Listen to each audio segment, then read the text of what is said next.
మహారుచికి స్వాగతం. ఈరోజు మహారుచి ఛానల్లో సాంబార్ రైస్ ఎలా తయారు చేసుకోవాలో చూద్దాం.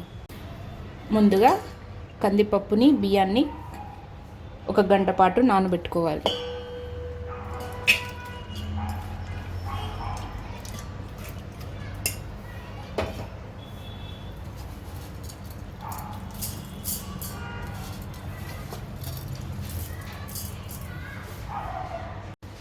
కందిపప్పు బియ్యం గంట నానిన తర్వాత ఇందులో వాటర్ వేసుకోవాలి.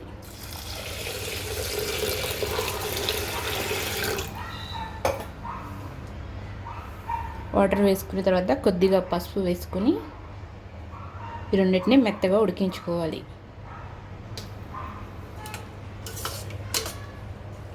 1 కప్పు బియ్యానికి 1 కప్పు కందిపప్పు వేసుకోవాలి.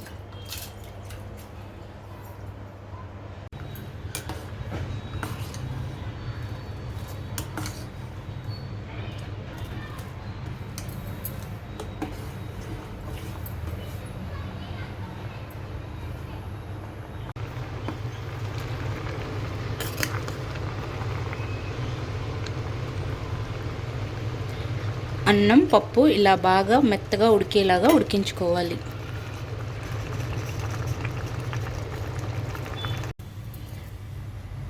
అన్నం పప్పు మెత్తగా ఉడికించుకున్న తర్వాత స్టవ్ మీద వేరొక ప్యాన్ పెట్టి ఆయిల్ వేసుకోవాలి. ఆయిల్ వేడిన తర్వాత జీలకర్ర, ఎండుమిర్చి,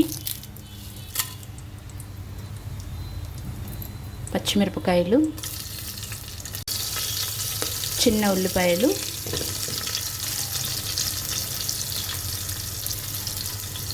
కరివేపాకు వేసుకోవాలి.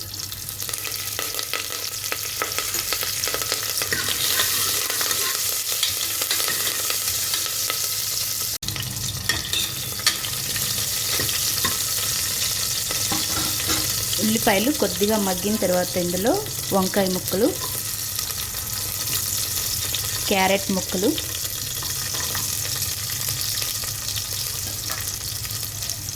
ములక్కాడ ముక్కలు వేసుకోవాలి.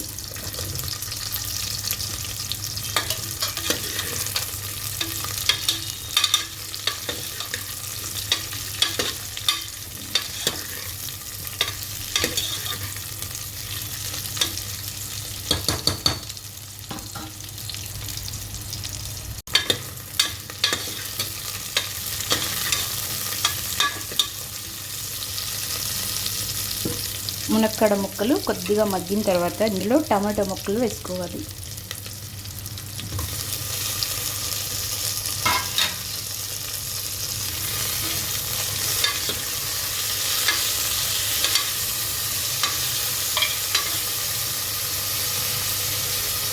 టమాటో వేసిన తర్వాత కొద్దిగా అల్లం వెల్లుల్లి పేస్ట్ వేసుకోవాలి.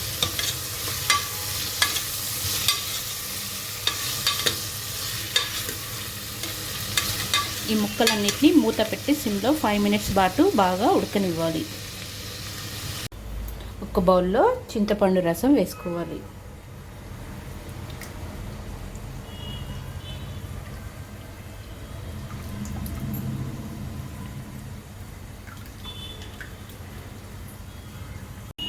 ఈ చింతపండు రసంలో కారం, ఉప్పు, సాంబార్ పౌడర్, కొద్దిగా పసుపు వేసి అన్నీ బాగా కలిసేలా కలుపుకోవాలి.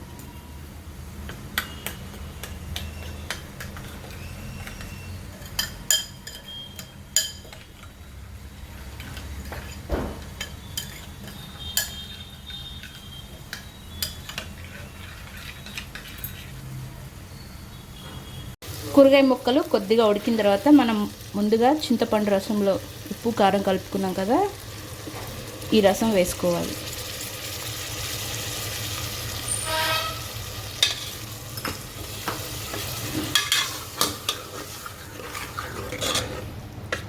ఇప్పుడు ఈ కూరగాయ ముక్కలు మొత్తం ఈ చింతపండు గుజ్జులో బాగా ఉడికించుకోవాలి.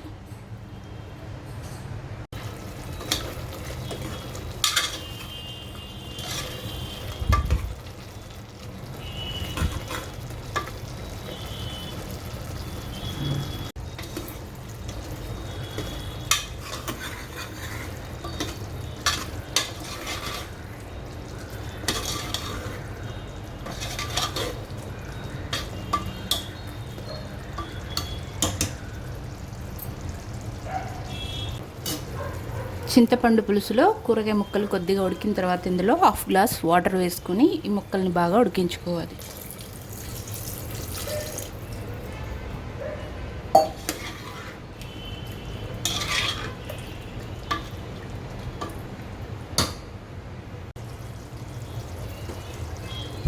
కూరగాయ ముక్కలు బాగా ఉడికిన తర్వాత మనం ముందుగా ఉడికించుకున్న కందిపప్పు అన్నాన్ని వేసుకోవాలి.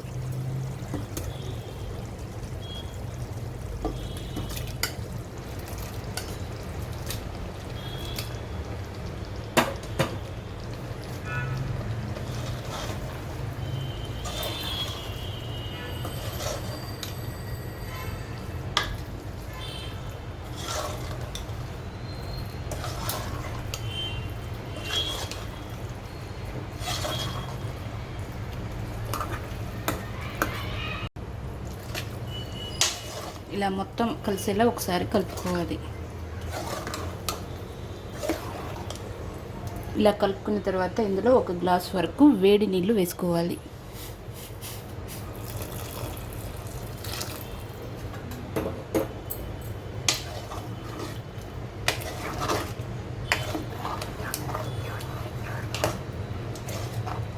వాటర్ వేసుకున్న తర్వాత మూత పెట్టి 5 నిమిషాల పాటు ఉడకనివ్వాలి.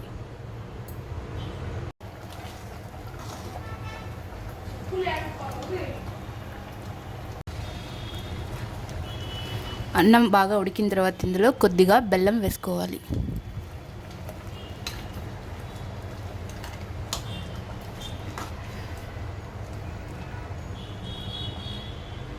చివరగా కొత్తిమీర వేసుకోవాలి. రుచికరమైన సాంబార్ రైస్ రెడీ. ఈ వంట మీకు నచ్చినట్లయితే మహా రుచి ఛానల్ని సబ్స్క్రైబ్ చేయగలరు. Subscribe us and press the bell icon for more interesting updates.